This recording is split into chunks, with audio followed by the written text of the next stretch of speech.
Ya, kalau sekarang kita tahu banyak banget orang buy now, pay later. Betul.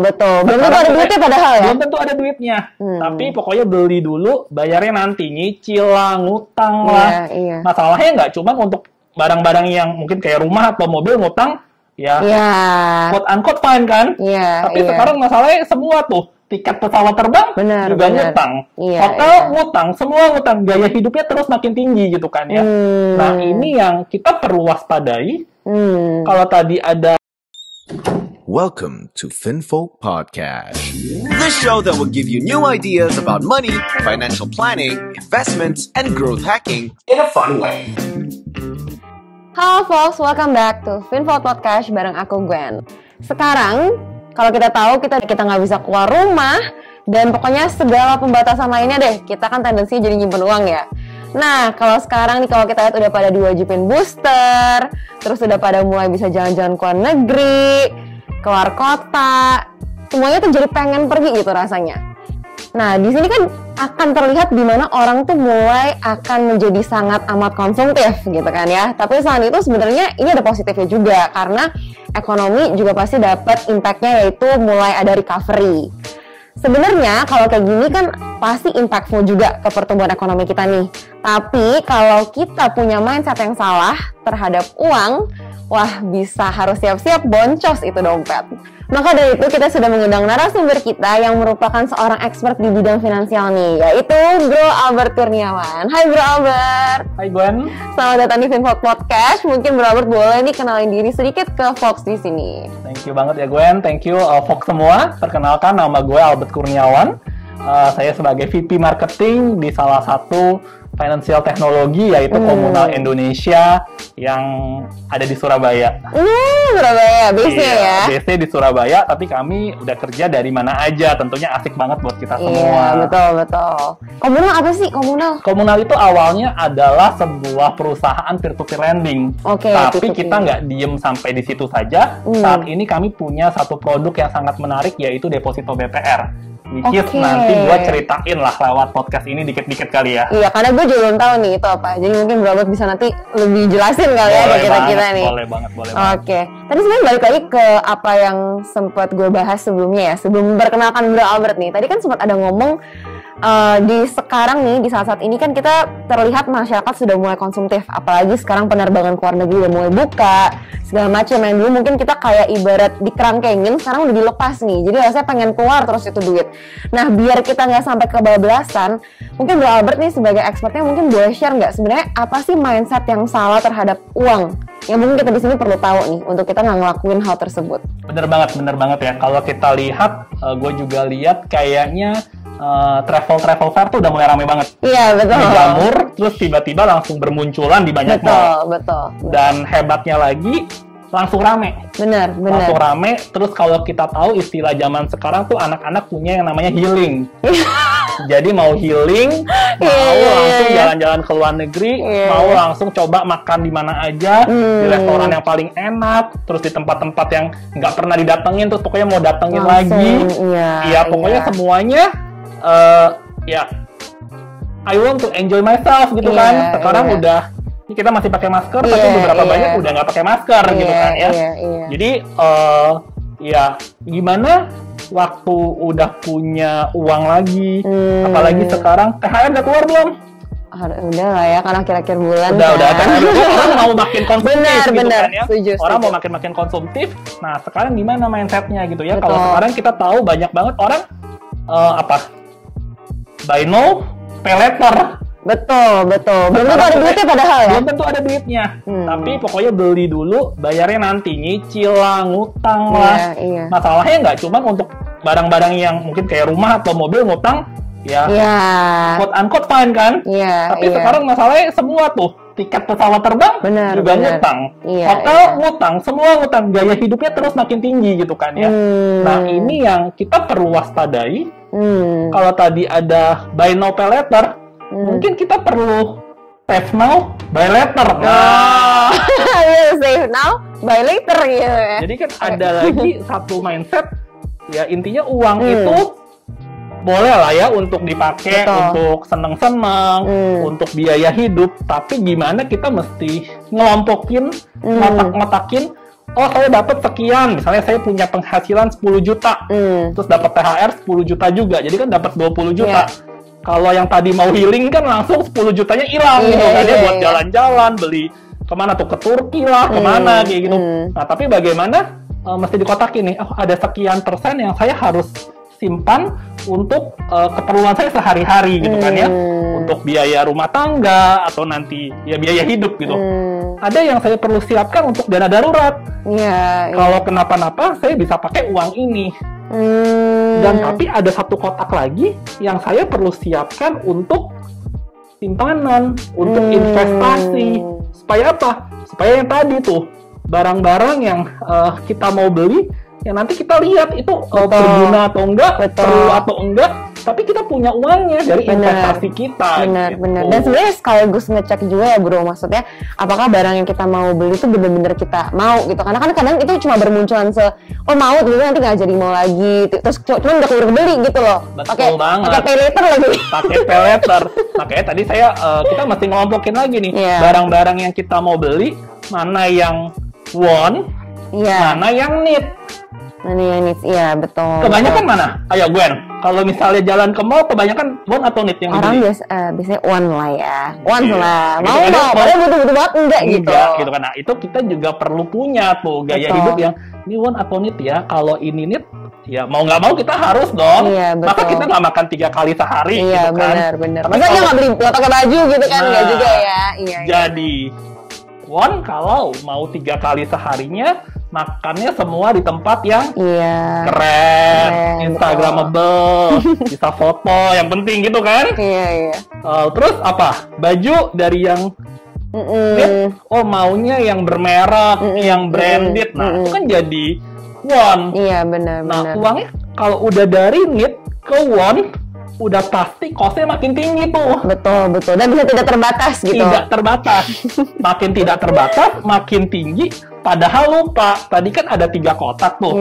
Kotak pengeluaran sehari-hari, kotak dana darurat, sama kotak saving atau investasi. Nanti ketika si want-nya ini makin tinggi, dan ketika want ini makin tinggi kan makin pingin kan ya. Sekarang beli baju merek A, nanti udah bisa kebeli mau yang lebih mahal lagi, mau yang lebih mahal lagi. Nah, ini buat apa nih? Akhirnya kotak-kotak yang lain ini ya nggak keisi gitu. Kira keluar bocor di situ aja terus ya. Sebenarnya mungkin bukan benar-benar kebutuhan dasar gitu yang benar-benar kita butuhin, tapi kita jadinya nggak punya kotak-kotak itu, nggak ada yang keisi gitu ya bro. Jadi kayak selalu kurang kan, nggak cukup nih. Kemarin mungkin biasa gitu makan warteg terus penghasilannya makin tinggi, makan yang lebih mahal gitu kan, ke restoran, ke mall. Penghasilannya lebih tinggi lagi, maunya makan di hotel. Penghasilannya makin tinggi lagi, mau makan-makan cantik di luar negeri gitu kan. Ya kapan? Lunchnya terbang aja ya. Lunchnya terbang ke luar negeri, bentar nanti balik lagi kerja gitu ya. Naiknya terus gini ya, jadinya sama aja yang di save juga. Ya segitu-segitu aja gitu kan, kosong di situ-situnya. Yang di save ini makanya pinter-pinter kan. Kita mesti siapin, ini want atau need, supaya need-nya bener-bener butuh. Yang tadi kotak save ini sama kotak invest ini kita bisa kembangin juga gitu kan. Betul. Sayangnya orang suka yang save sama ini ditinggal. Katanya nantilah gitu kali ya. Sekarang belum perlu, ini belum apa gitu kan. Sampai nanti satu titik, loh kok gue nggak punya uang ya? Kok kan sayang banget. Benar. Tapi ngomongin investasi ya bro, sekarang kan banyak nih investasi gitu ya. Apalagi sekarang orang sering munculin kayak kripto lah, atau segala macam lah mungkin, atau nggak paling salah satu basicnya adalah saham gitu ya, deposito atau sebagainya. Mungkin untuk di sini gitu dari Bro Albert ada tips gak sih untuk memilih investasi yang tepat untuk masing-masing kita ini? Oke, ini pertanyaan yang selalu ditanyain sama semua orang gitu ya. Tipsnya apa, ininya apa, mana yang bagus, mana yang ini. Balik lagi, profil kita gimana? Kita mesti kenal diri kita. Yang paling kenal Albert ya Albert, yang paling kenal Gwen ya Gwen gitu kan. Kita profil resikonya apa? Kita suka high risk, ya high return. Betul. Gitu kan. Low risk, ya low return. Kalau emang kita suka yang high risk, ya pasti tuh anak zaman now semua kripto. Sekarang yang paling keren NFT gitu kan. Semua berlomba-lomba mau cari tahu NFT itu apa, masukin. Yang penting penghasilannya tinggi gitu kan. Atau kadang-kadang ini yang kemarin sempet ini juga yang trading yang nggak jelas, yang karena punya risikonya tinggi banget. Dan ternyata itu juga returnnya ternyata akhirnya selesai gitu kan.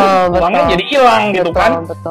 Ada juga orang yang profilnya moderat, yang penting yang aman, atau yang malah profil resikonya rendah gitu. Nah, kalau yang itu mungkin reksadana, saham, itu lebih cocok untuk yang moderat kali ya. Tapi yang lebih rendah lagi, yang nggak suka resiko, baru main aman nih. Masukin ke emas, masukin ke deposito, masukin ke tabungan, yang lebih kayak gitu. Balik lagi, tergantung profil kita apa. Dan ingat ya, dari dulu pasti kita udah diajarin, don't put all your investment in one basket gitu ya. Jangan taruh semua telurnya di satu keranjang. Jadi kalau ada yang suka resiko tinggi, please ada bagian yang resiko rendah, kita juga siapin supaya if kenapa-napa, kan kita nggak pernah tahu ya investasi itu gimana. Jadi kita punya banyak alternatif, kita masih punya instrumen yang kita bisa pakai dan masih buat kita safe. Kurang lebih gitu sih gue. Kurang lebih gitu. Nah, aku sebenarnya udah sering dengar kalau kayak ngomongin saham, kripto, tapi mungkin aku pengen belajar lebih lagi sih, Bro Albert, untuk ngomongin deposito kali ya. Nah, tadi kan Bro Albert di awal sempat ada singgung dikit deposito BPR. Nah, itu aku agak bingung tuh termsnya. Apa sih bedanya deposito biasa sama deposito BPR? Nah, ini yang menarik nih. Ini mungkin yang hari ini aku bahas lebih lanjut gitu ya. Jadi kalau teman-teman mungkin udah biasa banget tahu istilah deposito bank umum. Sekarang banyak juga deposito di bank digital.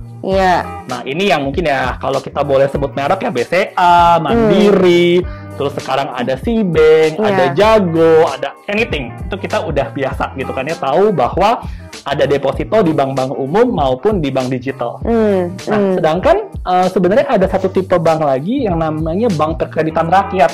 Bank perkreditan rakyat. BPR. Pernah dengar nggak tentang BPR kalau gue sendiri? Kalau perkreditan rakyat cuma sekilas, tapi nggak benar-benar dalam itu apa gitu, nggak gitu ngerti konsepnya. Nah iya, ini banyak banget yang kayak Gwen, termasuk saya dulu. BPR, apa sih BPR? Itu loh bank-bank yang ada di desa-desa. Sebenarnya sih nggak desa banget gitu kan. Mungkin di kota-kota, di Jakarta aja ada nggak BPR? Ada. Di Surabaya banyak BPR. Tapi memang bank-bank ini ya tidak terlalu bisa melakukan publikasi seperti bank-bank besar, tidak, aktivitasnya lebih terbatas. BPR ini dia sifatnya adalah mengumpulkan dana dan juga menyalurkan kredit. Nah, biasanya mereka ini menyalurkan kredit lebih karena dia bank perkreditan rakyat untuk UMKM, untuk mikro. Jadi yang akhirnya ya mereka lah yang membantu supaya perekonomian Indonesia, khususnya kelas-kelas UMKM ini bisa bangkit. Nah, menariknya Gwen, kalau kita ngomongin bank gitu ya, kalau kita ngomongin bank, ada yang namanya lembaga penjamin simpanan. Lembaga penjamin simpanan ini adalah lembaga yang menjamin keamanan uang yang kita simpan.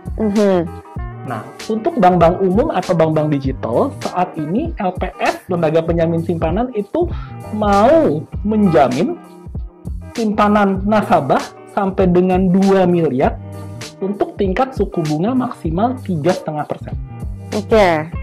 Nah, tapi kalau di bank perkreditan rakyat, LPS ini mau menjamin dana yang sama 2 miliar, ini sampai dengan 6%. Mungkin pada nanya ya, kenapa ya yang BPR ini bisa lebih gede dijamin sama LPS-nya? Betul. Karena gini ceritanya, tadi kan saya udah ini singgung ya, BPR ini kan tadi aktivitasnya menyalurkan kredit untuk UMKM, menyalurkan kredit untuk mikro, kredit usaha kecil. BPR ini butuh dana. Nah, karena dia butuh dana lebih untuk melakukan yang visi misinya tadi untuk UMKM dan yang lain-lain untuk kemajuan bangsa ini, pemerintah dan LPS menjembatani. Kalau orang mau masukin uang di BPR, dijamin sampai dengan 6%. Selisihnya cukup besar loh. Benar. Hampir 2 kali lipat. Dan kebanyakan 2 kali lipat. Kenapa? Kalau kita lihat bank-bank besar gitu ya, yang biru, yang merah, nggak tahu. Di sini Fox udah pada, kalau masih naruh deposito di sana, biasa dapetnya tuh 2%. 2,5 itu udah bagus banget. Karena kan jadi cost kan buat bank-bank tersebut. Nah, tadi yang saya mau jelasin ini nih, bedanya untuk deposito BPR sama deposito bank umum atau digital yang tadi. Nah, terus ada lagi, kalau gue nanya, tapi kok ada ya bank-bank digital yang bisa kasih bunga sampai 7%, 8% gitu kan ya? Itu bisa mereka kasih. Tapi, kayak tadi misalnya mereka kasih 7%, mereka sebenarnya dijamin 3,5% kan? Kalau sampai uangnya Gwen kenapa-napa, itu nggak balik loh, Gwen. Oke. Iya. Jadi ya itulah kalau saya cerita menariknya si deposito BPR. Tapi banyak orang yang nggak kenal sama deposito BPR, termasuk Gwen. Termasuk, aku salah satunya. Iya, termasuk Fox di sini. Coba di komen Fox, siapa yang udah tahu BPR sebelum nonton video ini? Tuh. Padahal tadi baik bank umum maupun BPR ataupun bank digital selama mengikuti yang peraturan tadi, dia dijamin LPS tuh. Oke. Itu sama-sama aman sebenarnya. Berarti sebenarnya komunal tuh pertama nih, agregator funding pertama. Jadi kami ini sebenarnya adalah platform. Jadi nabungnya nggak di komunal. Nabungnya itu tetap di BPR yang ada. Jadi kalau teman-teman join, nanti masukin ke platform kami. App kami ada deposito BPR by komunal, udah ada, mau di Google Store, mau di iOS juga udah ada, teman-teman bisa tinggal download, bisa tinggal download. Nah, nanti kalau udah masuk ke aplikasi kami, bisa lihat tuh, banyak BPR yang sudah bergabung dengan komunal. Dan semua BPR yang ada ini sudah dijamin oleh LPS. Dan satu lagi, setelah dijamin sama LPS tuh, komunal seleksi lagi loh. Cariin, kita lihat jelas BPR-nya ada, manajemennya bagus, rasio keuangannya oke, laporan keuangannya oke, baru kita masukin ke platform kami. Oke. Clear. Menarik ya, ketarik nih. Abis ini handphone cek langsung gitu ya, komunal gitu. Boleh sih, menarik sih. Jadi kayak maksudnya lebih tinggi ya daripada bank biasa ya, lumayan banget sih. Dan maksudnya dijamin juga anyway. Itu dijamin lebih tinggi, resikonya tetap paling rendah. Tapi gimana resiko rendah, kita pilih return optimal gitu kan. Betul, setuju. Nah, itu berarti ya kurang lebih perbedaannya deposito sama deposito BPR. Nah, sebenarnya balik lagi sedikit nih Bro Albert ngomongin kayak tadi mindset uang yang salah gitu kan ya. Nah, tadi kan orang nih tendensinya lah biasanya gitu, kayak ada suka aku dengar pembicaraan, tapi gaji gue masih kecil lah, masih nggak usah invest, maksudnya kadang hidup aja nggak cukup gitu. Nah, itu gimana tuh Bro, maksudnya pendapat Bro tentang hal-hal seperti itu gitu? Karena kan ya nggak tahu ya, menurut aku pribadi sih by time kita naik terus, kadang kita juga ngerasa nggak cukup enough juga sih untuk nanti dibagiin ke bakat-bakat yang tadi disebutin sebelumnya. Nah, lagi ini gimana sih? Ini mungkin share pengalaman aja kali ya. Boleh. Sama kayak Gwen, kalau ditanya gitu ya, ditanya biasa, cukup nggak gaji? Pasti nggak cukup lah. Semua pada bilang gaji nggak cukup, butuh ini, nanti dulu single, habis itu punya pacar, punya pacar merit punya anak 1, anak 2, anak 3. Nggak pernah yang namanya cukup gitu. Tapi tadi kalau balik ke pertanyaan adalah, ya gimana dengan gaji saya yang ada, atau penghasilan saya yang ada, saya mencukupkan diri. Saya milih dulu mana yang need, mana yang want. Yang want saya pilih dulu yang need gitu kan ya. Yang need yang saya cukupkan. Supaya 3 bucket tadi, bucket pengeluaran atau konsumsi sehari-hari kita bisa isi, budget dana cadangan kan kalau kita tiba-tiba butuh kita bisa isi, dan satu lagi yang buat tabungan atau investasi tetap terpenuhi. Jadi misalnya let's say gitu ya, ini banyak teori, banyak yang ngajarin berapa sih. Nah, yang paling tahu tuh kita gitu kan. Jadi misalnya ada yang ngerasa untuk biaya hidup saya mau masukin misalnya 30%. Lalu saya mesti saving 30%. Saya mesti dana cadangan 30%, atau ya itu bisa dibalik-balik semuanya gitu kan. Tapi yang pasti ada bagiannya masing-masing, kita yang paling tahu. Jangan sampai ekstrim ada satu yang kosong atau kecil banget gitu. Misalnya saya cuman mau biaya hidup, dana cadangannya nggak usah, kan takut kan ya kalau sampai kenapa-napa kita butuh ke rumah sakit lah atau apa kayak gitu-gitu kan. Nah, makanya kita mesti siapin nanti, atau ada dana cadangan sama biaya hidup investasinya nggak pernah ada. Nah, nggak bakal dimulai lah gitu kan. Jadi mungkin yang tadi mau ngopi cantiknya dikurangin dikit, ngeteh cantiknya dikurangin dikit, tapi tetap kita masukin ke pundi yang buat investasi sama saving. I see. Sebenarnya sedikit juga nggak apa-apa ya, karena sebenarnya ya baik. Maksudnya yang penting rajin terus aja gitu ya kok, untuk tetap bisa invest gitu. Karena kan kadang mungkin orang ngerasa dia nggak cukup karena kadang ya kalau aku ngerasanya juga kayak invest segini terlalu kecil dan nggak ada artinya juga gitu sih. Invest segini, nah bener banget nih Fox. Banyak yang ngomong invest segini kecil jadi nggak ada artinya gitu. Iya, ya udah mending pakai aja. Pakai aja. Nah ini mesti nyobain dulu instrumen investasi. Kayak kita tadi dapat 6% kan lumayan per tahun. Lebih dari inflasi sekarang loh. Itu pasti berdampak. Mulainya kecil, tapi yang kecil ini kan ada tuh di investasi, misalnya mulai 1 juta gitu kan ya. Nanti 1 juta dapat 6%, naik lagi. Lama-lama kan ya hasilnya lebih besar gitu. Tapi memang butuh waktu ya. Tadi kita nggak bisa kalau mindsetnya sekarang saya mau taruh sini tiba-tiba mau dapat 2 kali lipat atau 3 kali lipat. Itu hati-hati. Iya. Udah banyak kejadian juga kan. Itu sih, itu mungkin salah satu mindset yang perlu diubah juga Bro Albert. Soalnya kan kadang kita di sini mungkin semuanya lumayan udah terbiasa dengan apapun yang instan gitu. Anything we can click gitu di HP, makanan datang. Mau pesan apa tinggal datang, mau kirim barang udah tinggal di sini aja tuh, nggak usah jalan kaki ke depan gitu, bisa panggil sen itulah semuanya akan datang ke rumah. Mungkin itu suatu habit yang kita juga harus aware kalau kita bawa itu ke dalam investasi malah bisa berbahaya ya. Tadi kebiasaan untuk maunya instan gitu loh. Jadi kayak ketika ngeliat itu hal-hal kecil kita nggak jadi invest, dan kalau misalnya invest pun maunya yang cepat returnnya dapat juga dalam jangka waktu yang sangat singkat itu. Instannya perlu. Kayak ke deposito BPR nanti ini kita udah bisa instan. Kita nggak perlu datang ke BPR, itu ya perlu banget instan. Kita kan mau semuanya gampang, semuanya pakai app udah bisa gitu ya. Itunya nggak apa-apa. Tapi yang nggak boleh adalah instan mau cepet kaya, mau cepet untung, mau cepet apa. Nah itu balik lagi kan tadi high risk high return. Ya amit-amit ya, banyak yang udah kejadian juga gitu kan. Nah ini yang kita mesti hindari sih. Iya. Oke, kurang lebih seperti itu ya. Nah kalau dari Bro Albert mungkin ada nggak nih kalau kita habis ini selesai, aku sendiri gitu mau langsung download komunal, mau cobain, ada promo khusus gak nih buat Fox di sini? Tentunya ada banget deh ya. Buat aku juga sekalian. Langsung bocorin aja kali ya buat Fox di sini gitu ya. Kita lagi ada promo namanya Kejar THR.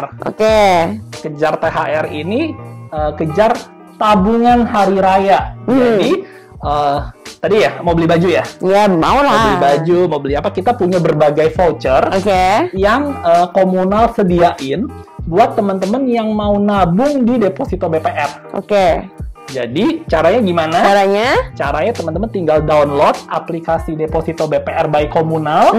Bisa tadi lewat Play Store atau Google Store, semua kita bisa masukin di sana. Dan nanti tinggal masukkan kode promo Kejar THR. Kejar THR. Nah, di situ teman-teman bisa dapat tambahan voucher-voucher yang tentunya menarik banget nih buat Fox semua. Voucher-voucher ya. Jadi selain kita nabung nanti bisa dapat return 6% selama 1 tahun itu, kita bisa dapat voucher tambahan ya untuk. Jadi ngejawab kan. Tadi ada need, ada want yang tadi mau kita sediain tuh, karena kita tahu kan anak muda sekarang suka tetap ada kebutuhan-kebutuhan itu. Nah, sekarang kita latih, kamu tetap nabung loh. Nah, kamu tetap nabung, tetap bisa. Tapi yang tadi kamu perlu, kita bisa sediain vouchernya nanti. Vouchernya boleh milih. Kalau saya cukup banyak, ada MAP, ada Tokopedia, dan lain-lain, kita bisa pakai semua. Wah, oke banget tuh. Jadi bisa buat belanja-belanja kebutuhan THR. Dan masih banyak voucher-voucher yang lain. Ya udah. Oke, langsung aja ya Fox ya. Langsung aja download aplikasi dan langsung aja tadi pakai kode voucher apa?